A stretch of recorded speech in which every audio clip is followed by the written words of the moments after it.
कहानी की शुरुआत उस वक्त होती है जब एक खतरनाक वायरस पूरी दुनिया के इंसानों को ज़ॉम्बीज में तब्दील कर चुका होता है और ये ज़ॉम्बीज पूरी दुनिया पर कब्जा जमा चुके होते हैं। इसके बाद हमें एक आदमी दिखाया जाता है जिसका नाम टोनी होता है। टोनी सिर्फ एक ही ज़ॉम्बी को तलाश कर रहा होता है क्योंकि उसी ज़ॉम्बी ने टोनी की बीवी को उसकी आंखों के सामने कत्ल कर दिया था। टोनी एक पेट्रोल पंप पर रुकता है और उस ज़ॉम्बी की तलाश में उस जगह को चेक करने लगता है। अचानक उसकी नजर एक ज़ॉम्बी पर पड़ती है जो फ्रिज के अंदर छुपा हुआ होता है। टोनी उसे अंदर ही बंद कर देता है, फिर वह उसे अपनी गाड़ी के पीछे बांधकर धूप में ले आता है। इसके बाद टोनी फ्रिज पर फायर करता है जिससे फ्रिज का दरवाजा ओपन हो जाता है। जैसे ही ज़ॉम्बी बाहर निकलता है वह धूप की शिद्दत से चीखने लगता है और उसका जिस्म जलने लगता है। यहाँ हमें मालूम होता है कि ये ज़ॉम्बीज बिल्कुल वैम्पायर्स की तरह होते हैं। ये ज़ॉम्बीज रात के वक्त एक्टिव होते हैं और दिन में धूप की वजह से मर जाते हैं। टोनी गाड़ी में बैठकर सिटी की तरफ रवाना होता है और वहाँ जाकर गाड़ी में ही सो जाता है। वह ख्वाब में अपनी बीवी को देखता है। वह अपनी बीवी से प्रॉमिस करता है कि जब तक वह उसका बदला नहीं लेगा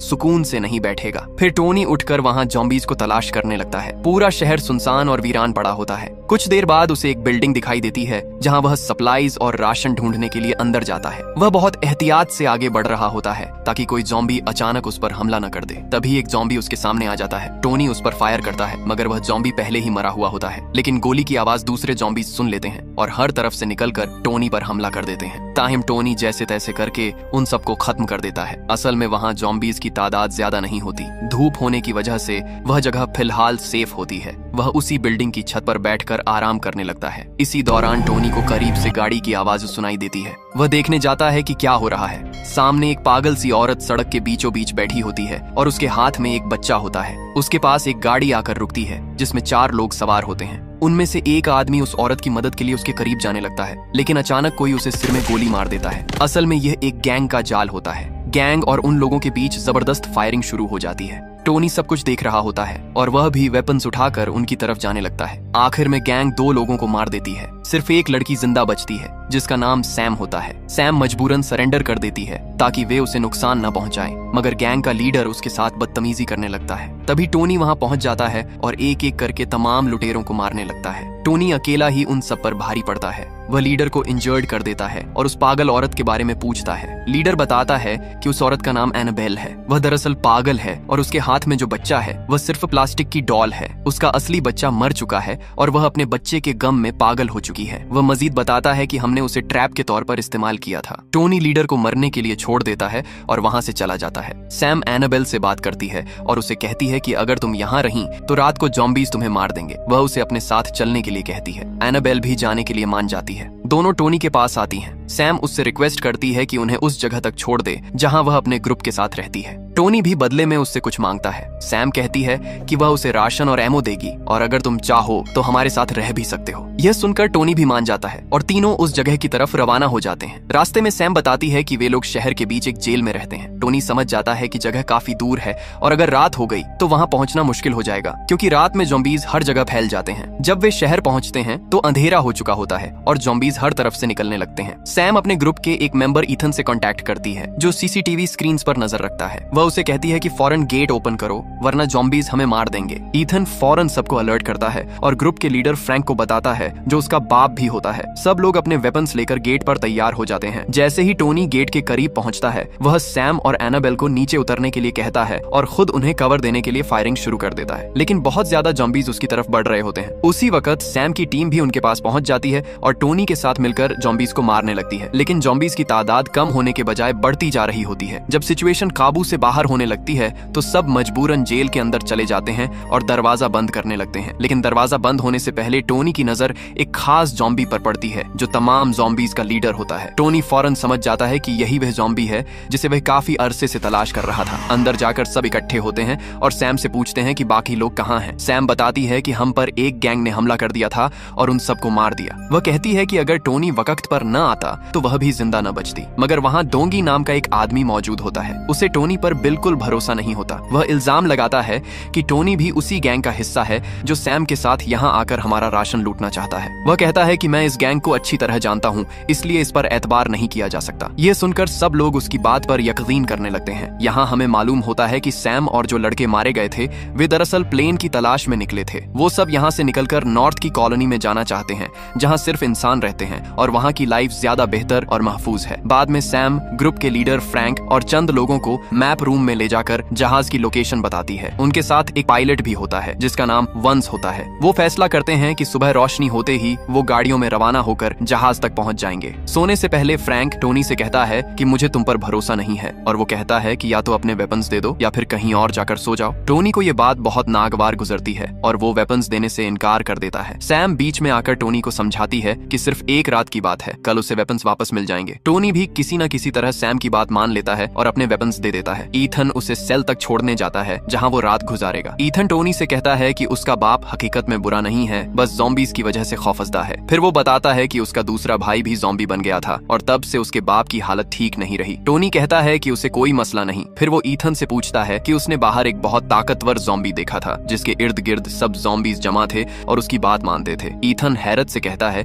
कि तुमने अल्फा ज़ॉम्बी को देखा है। वो उसे बताता है कि वो बहुत ज़हीन और खतरनाक है, मैंने उसके जैसा ज़ॉम्बी कभी नहीं देखा। टोनी कहता है कि वो उसे पहले भी देख चुका है। ईथन को समझ नहीं आती कि इतना बड़ा ज़ॉम्बी कैसे बाकी ज़ॉम्बीज़ को कंट्रोल करता है और उनसे अपनी बात मनवाता है। वो टोनी से पूछता है कि उसने अल्फा को कहाँ देखा, लेकिन टोनी उसकी बात टाल देता है। टोनी सेल के अंदर जाकर सो जाता है और हमेशा की तरह उसे अपनी बीवी का ड्रीम आता है, लेकिन ड्रीम आहिस्ता आहिस्ता नाइटमेयर में तब्दील हो जाता है। उसकी बीवी ज़ॉम्बी में बदलकर उस पर हमला करने वाली होती है कि वो घबराकर जाग जाता है और देखता है कि सैम सेल के बाहर बैठी उसका इंतजार कर रही है। सैम उससे माफी मांगती है कि उसे बंद करना पड़ा, लेकिन वो कहती है कि ये उसकी हिफाजत के लिए जरूरी था। दोनों बैठकर अपनी बातें शेयर करते हैं। सैम अपने फियांसे का जिक्र करती है जो ईथन का भाई था और वो भी वायरस की वजह से ज़ॉम्बी बन गया था। वो कहती है कि वायरस से पहले उनकी जिंदगी बहुत खूबसूरत थी और शादी होने वाली थी, लेकिन एक ही दिन में सब कुछ बदल गया। उसे यकीन है कि नॉर्थ की कॉलोनी में जाकर शायद जिंदगी दोबारा बेहतर हो सके। टोनी उसे कहता है कि दुनिया का कोई भी हिस्सा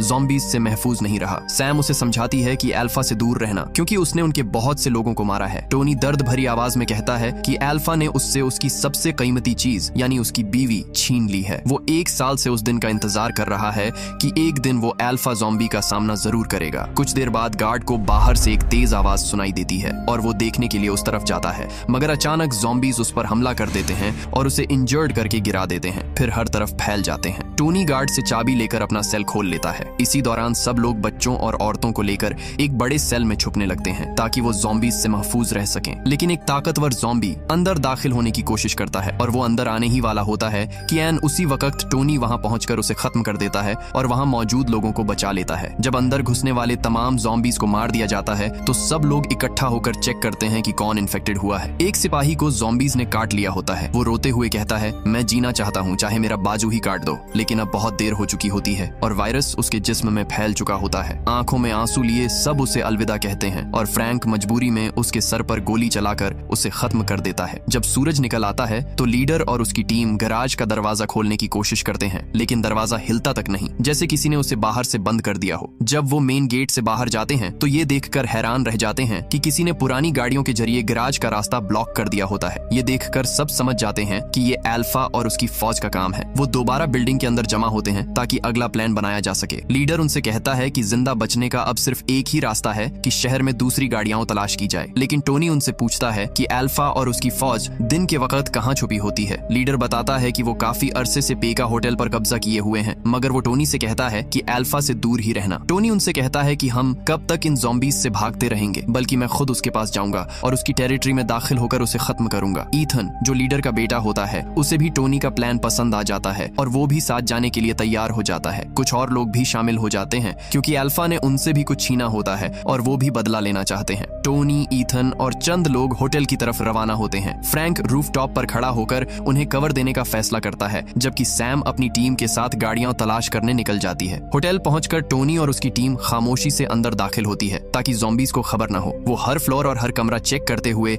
नीचे एक बड़े हॉल तक पहुंचते हैं और वहां का मंजर देखकर सबके होश उड़ जाते हैं क्योंकि पूरी की पूरी ज़ॉम्बी फौज वहां सोई हुई होती है। जॉन एक प्लान बनाता है कि वो बॉम्ब लेकर ज़ॉम्बीज़ की दूसरी तरफ जाए ताकि उन्हें भागने का कोई रास्ता न मिले। ये काम बहुत ज्यादा रिस्की होता है, लेकिन जॉन हिम्मत करके अंदर से दूसरी तरफ जाने लगता है। अल्फा के इलाके में दाखिल होना इतना आसान नहीं होता। अचानक अल्फा जॉन पर हमला कर देता है और उसे काट लेता है। एक ही लम्हे में तमाम ज़ॉम्बीज़ उठ खड़े होते हैं। जैसे ही अल्फा का ऑर्डर मिलता है ऐसा लगता है जैसे तमाम ज़ॉम्बीज़ एकदम जिंदा हो गए हों। ज़ॉम्बीज के हमले की वजह से टोनी और उसकी टीम इधर उधर बिखर जाती है। होटल के अंदर एक खौफनाक कत्ल और गारत का सिलसिला शुरू हो जाता है। एक आदमी जिसका नाम क्रिस होता है ग्रुप से अलग होकर एक अंधेरी जगह में फंस जाता है। उस पर बड़ी तादाद में ज़ॉम्बीज हमला कर देते हैं, लेकिन वो अकेला ही कई ज़ॉम्बीज को मार गिराता है। मगर बदकिस्मती से वो खुद भी इन्फेक्टेड हो जाता है। वायरस उसके जिस्म में तेजी से फैलने लगता है। जैसे ही मजीद ज़ॉम्बीज उसकी तरफ बढ़ते हैं, वो अपने ऊपर ही ग्रेनेड ब्लास्ट कर देता है। इस तरह मरते मरते वो कई ज़ॉम्बीज को भी अपने साथ खत्म कर देता है। टोनी ईथन से कहता है कि हमें रूफटॉप तक पहुंचना होगा ताकि सूरज की रोशनी का फायदा उठाया जा सके। हर फ्लोर पर उन्हें बेशुमार ज़ॉम्बीज का सामना करना पड़ता है। वो कई ज़ॉम्बीज को मारते हुए आगे बढ़ते रहते हैं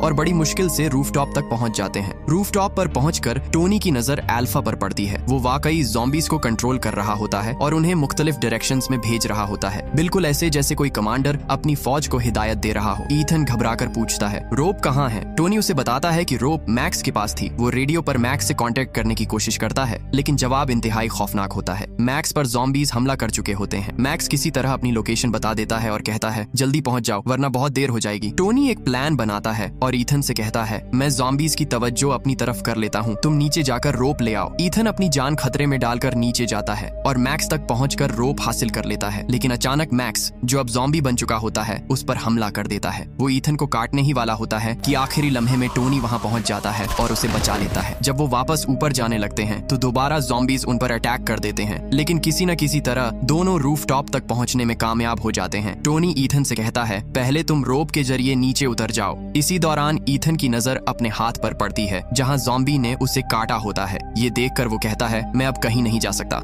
आहिस्ता आहिस्ता उसके अंदर तब्दीली आने लगती है और वो ज़ॉम्बी बनने लगता है। टोनी फौरन समझ जाता है कि अब वक्त हाथ से निकल चुका है। वो खामोशी से अपना वेपन निकालता है और ईथन को गोली मार देता है। टोनी का ये मिशन नाकाम हो चुका होता है। अल्फा अभी भी जिंदा होता है और ऊपर से अंधेरा भी तेजी से फैल रहा होता है। टोनी रोप के जरिए होटल से नीचे उतर जाता है, लेकिन जैसे ही उसके पांव जमीन पर पड़ते हैं, ज़ॉम्बीज उसके पीछे ऐसे लग जाते हैं जैसे उन्होंने अपना शिकार देख लिया हो। दूसरी तरफ सैम एक गाड़ी तलाश करके जेल वापस पहुंच चुकी होती है, लेकिन मसला ये होता है कि तमाम लोग उस एक गाड़ी में नहीं जा सकते थे। कुछ देर बाद डोंगजी भी एक और गाड़ी ले आता है, मगर मसला फिर भी हल नहीं होता। डोंगजी पायलट विंस को लालच देता है और कहता है, चलो हम इन सबसे अलग हो जाते हैं, गाड़ी में बैठकर प्लेन तक पहुंचते हैं और फिर यहाँ से निकल जाते हैं, हमें अपनी जान बचानी चाहिए। लेकिन विंस साफ साफ इनकार कर देता है। इसी दौरान एक और आदमी बस लेकर आ जाता है। अब सबको लगने लगता है कि शायद सब बच जाएंगे। बस को देखकर लोग बेहद खुश हो जाते हैं। इसी वक्त टोनी दौड़ता हुआ वहां आ रहा होता है और उसके पीछे ज़ॉम्बीज की बड़ी तादाद भी मौजूद होती है। लोग फौरन ज़ॉम्बीज पर फायरिंग शुरू कर देते हैं। दिन के वक्त ज़ॉम्बीज इसलिए बाहर निकल आए होते हैं क्योंकि आसमान घने बादलों से ढका हुआ होता है और सूरज की रोशनी कमजोर पड़ चुकी होती है। टोनी और बाकी लोग जेल के अंदर दाखिल हो जाते हैं, लेकिन ज़ॉम्बीज भी उनके पीछे जेल के अंदर घुस आते हैं। टोनी सबको कवर देने की कोशिश करता है और बड़ी मुश्किल से लोग दरवाजा बंद करने में कामयाब हो जाते हैं। इसी दौरान फ्रैंक वहां पहुंच जाता है। उसे टोनी पर शदीद गुस्सा आता है क्योंकि उसकी वजह से कई लोग मारे जा चुके होते हैं, जिनमें फ्रैंक का अपना बेटा भी शामिल होता है। डोंगजी किसी तरह बाहर जिंदा बच जाता है। वो खुदगर्जी का मुजाहिरा करता है और अपनी गाड़ी लेकर वहां से फरार होने लगता है, लेकिन कुछ ही देर बाद ज़ॉम्बीज उसे चारों तरफ से घेर लेते हैं। वो समझ जाता है कि अब उसका बचना नामुमकिन है। इससे पहले कि ज़ॉम्बीज गाड़ी के अंदर पहुंचते,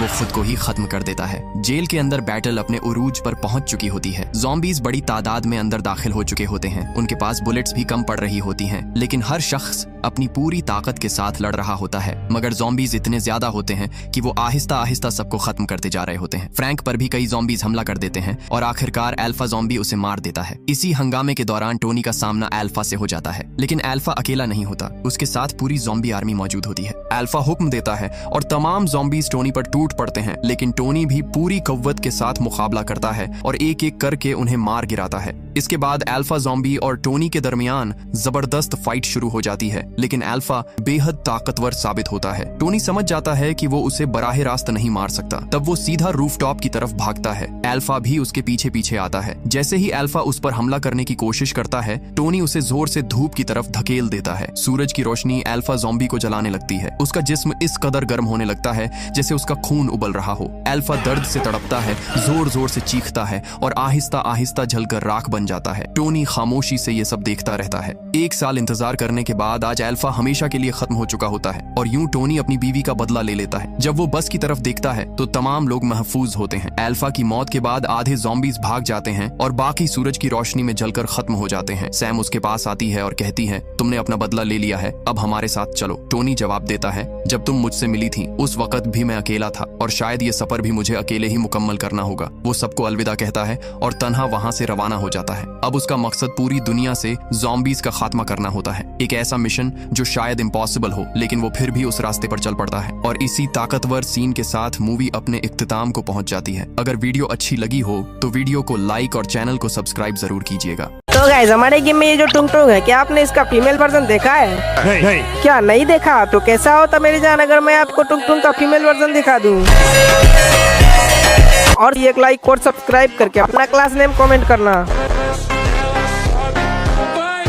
तो मेरी जान, ये देखो टुंग टुंग का फीमेल वर्जन।